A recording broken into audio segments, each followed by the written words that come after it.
అబేద్నెగో, దానియేలు. వీళ్ళు నలుగురు యవ్వన కాలంలో అంటే 22, 23 సంవత్సరాల వయసు ఉండగానే వీళ్ళు ఎవరికంటే గొప్పలు అయిపోయారంట?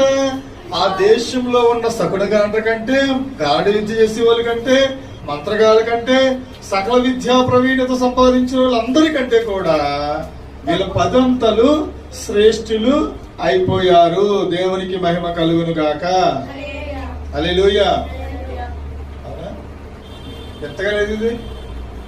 వీళ్ళు చదవలేదు, ఆ గ్రంథాల గురించి చదవలేదు, ఆ గ్రంథాలకు అవసరమే లేదు.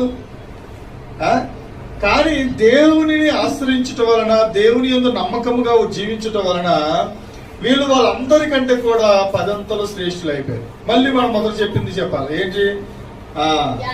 జ్ఞానము, తెలివి, సర్వ సంపదలు అవునా ఆయన యందే గుప్తములై ఉన్నాయి.